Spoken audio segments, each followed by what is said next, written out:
তাফসিরের মধ্যে লিখছে একটা সুন্দর কথা শুনেন। 3 জন ব্যক্তি পৃথিবীর ইতিহাসে যারা চেহারা দেখে তার ভবিষ্যৎ পরিপূর্ণ যে সে যে সফল হবে এবং অনেক বড় কিছু হবে তার দ্বারা, এটা বুঝতে পারছে। এই একজন হলো এই আজিজে মিসর, যিনি ইউসুফ আলাইহিস সালামকে এক নজর দেখেই বুঝছে ও চিরেই একদিন সে অনেক বড় হবে, তাকে দিয়ে অনেক কাজ হবে।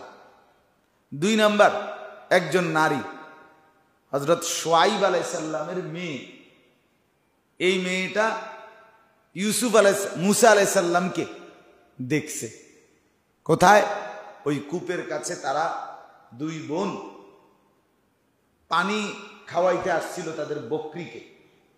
মুসা আলাইহিস সালাম তখন মিশর থেকে গিয়ে এলাকা ছাড়া ওই মাদায়েন এলাকার মধ্যে গিয়ে পৌঁছছিলেন।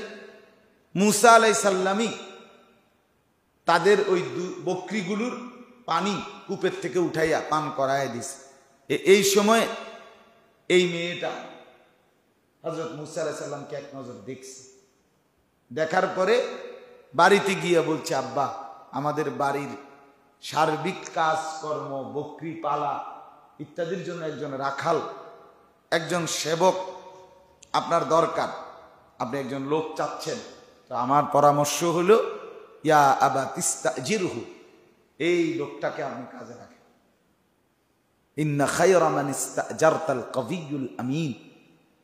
কাজের লোক রাখতে এই মেয়েটা বলছে 2টা গুণ থাকতে হয়। এই 2টা গুণই তার মধ্যে আছে।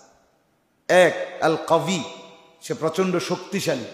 এ একাই 10 জন 20 জনে যে কূপের থেকে বালতি উঠাইতে হিমশিম খায়, সে একাই বালতিটা উঠে গেছে।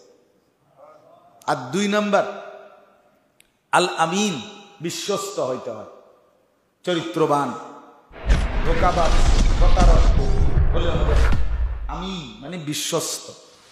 তো মেয়েটা বলছে, বাবা, এই ছেলেটাকে আমি যখন ডাইকে আনছি আপনার কাছে, তখন সে আমাকে বলছে যে তুমি পিছনে হাঁটো, আমি সামনে হাঁটব। যদিও বাড়ি যে দেখাবে, রাস্তা যে দেখা, সে সামনে থাকে। নিয়ম হলো এটা। রাহাবার সামনে থাকে না পিছে থাকে? তো সে তো রাস্তা দেখাবে।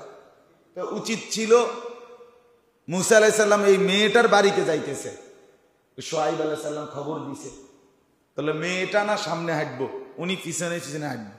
উনি বলছে, না, তুমি পিছনে হাঁটো, তুমি নারী, আমি সামনে হাঁটবো, বাকি পিছন থেকে তুমি ডাইন বাম করো। এটা তার চরিত্র, বিশ্বস্ততা, তার উত্তম আখলাক।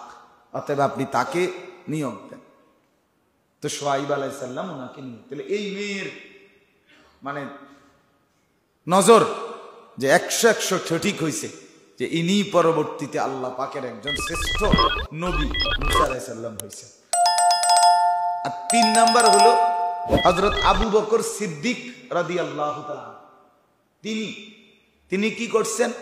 উনি ইন্তেকালের পূর্বে পরবর্তী খলিফা কে হবে মুসলমানদের, এইটার জন্য উনি শুধুই কেবল একজনকে নির্বাচন করছে, কোনো বুঝ বুদ্ধি নেই।